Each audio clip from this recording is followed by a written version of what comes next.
बीते 10 दिन में आपने जो कुछ देखा वो एक धर्म युद्ध था जिसे 140 करोड़ भारतवासियों ने संयुक्त रूप से लड़ा। और यह धर्म युद्ध तब तक नहीं रुकेगा जब तक अधर्म के पक्ष में खड़ा एक भी इंसान जिंदा है।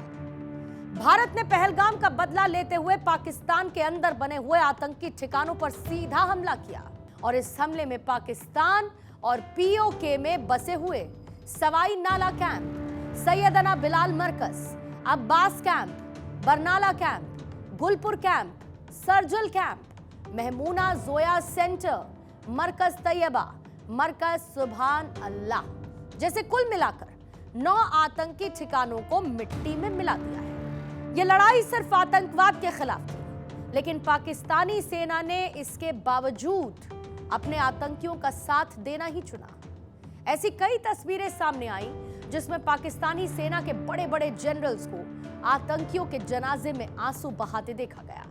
और इसके बाद बौखलाहट में पाकिस्तानी सेना ने एक बड़ी गलती कर दी, यानी 8 मई की रात को पाकिस्तान ने भारत के उत्तरी और पश्चिमी इलाकों में कम से कम 15 सैन्य ठिकानों को निशाना बनाने की कोशिश की। भारतीय सेना के मुताबिक पाकिस्तान ने 300 से 400 ड्रोन्स का इस्तेमाल किया, जो कि 36 अलग अलग जगहों पर हमले की कोशिश कर रहे थे। इन ड्रोन्स को तुर्की की कंपनी एसिसगार्ड ने बनाया था, जिसका मॉडल सोनगार है, और ये ड्रोन हथियार ले जाने में सक्षम थे।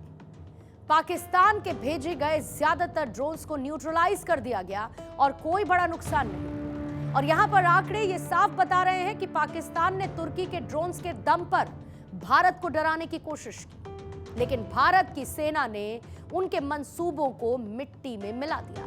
भारतीय सेना ने यह बताया कि पाकिस्तान ने 300 से 400 ड्रोन्स और मिसाइलों का इस्तेमाल किया, जिनमें से कई को नागरिक उड़ानों के रास्ते में भेजा गया ताकि भारतीय वायु रक्षा प्रणाली इन्हें निशाना ना बना सके। और यह एक प्री प्लान्ड स्ट्रैटेजी थी, क्योंकि नागरिक विमानों की मौजूदगी में भारत का जवाबी हमला सीमित हो सकता था।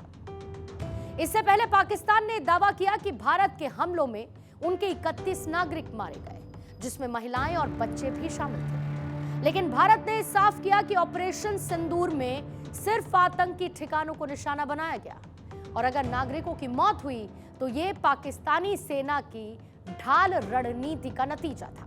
भारतीय सेना ने सबूत पेश किए कि उनके हमलों में 100% की सटीकता थी और केवल जैश-ए-मोहम्मद और लश्कर-ए-तैयबा के ठिकानों को नष्ट किया गया।